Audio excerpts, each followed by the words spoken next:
I just got through marrying my daughter off. So my daughter's wedding was this past weekend and it was amazing. It was such a beautiful event. And one of the things that she and I did leading up to her wedding that I thought was very, very special was on Monday afternoons, she and I would hold a Bible study. And I remember one of the things that I told her, if you want to maintain a happy marriage, it's this: you have to treat your husband as though he is the man of your dreams. He is good looking. He is in good shape. He is disciplined. He is all of the things that you want in a man. Because here's the thing: if we treat people the way we want them to be, they are much more likely to live that out. It's the same thing with you guys.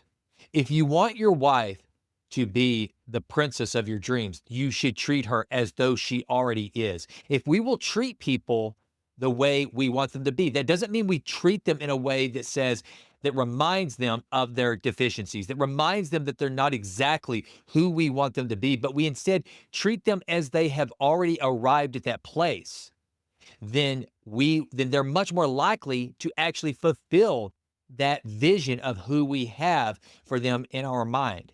It's the same thing for ourselves. If you're somebody who wants to be a certain way, if you want to be healthy, if you want to be more intellectual, if you want to be smarter, if you want to be more successful financially, whatever it is that you aspire to be, whatever the avatar is for the better you, if you will start acting as though you already are that person, you're much more likely to become that person. These are identity-based habits. If you start telling yourself, I am a healthy person, then you're much less likely to make unhealthy choices. So I encourage you in all of your relationships, treat people as though they already are the people that you want them to be, the person you want them to be, especially as it relates to our spouses. This is so important. Look, one of the things that now I'm lucky because Jimlyn happens to be anything and everything I could ever want in a wife. She's sweet, she's thoughtful, she is amazing, she is hardworking, she's brilliant, she's tough, she's just she literally, I mean, I tell people often, and I know you guys are probably gonna throw up in your mouths, but I'm sorry, I just have to brag about my wife for a minute. I literally win the lottery.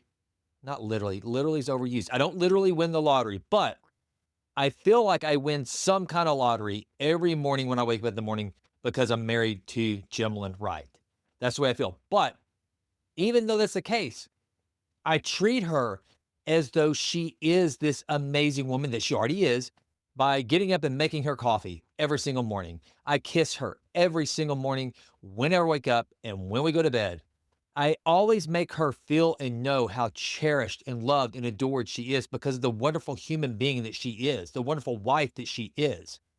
So today, I want you to do something. I want you to take this Monday and start to practice and create your avatar for your spouse, your significant other, people that you interact with, and treat them as though they already are the person that you hold out for them to become. Because if you do that, they're much more likely to live up to it. Now, here's another thing.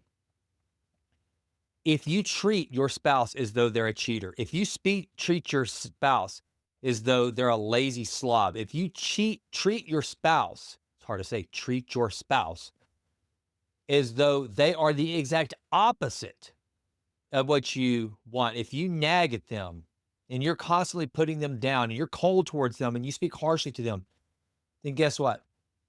That too will take hold and they will become that person. They're more likely to act things out. People are very likely to become who we treat them as they are.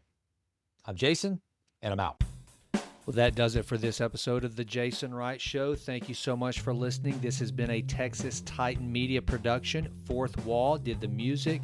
And as always, thank you so much for listening. Please consider going out to jasonwrightnow.com and signing up for the Vitruvian Letter.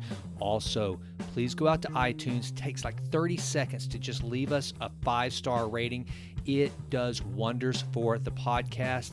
I would be so grateful. And with that, until we meet again, go crush it and endeavor to improve always in all ways. I'm out.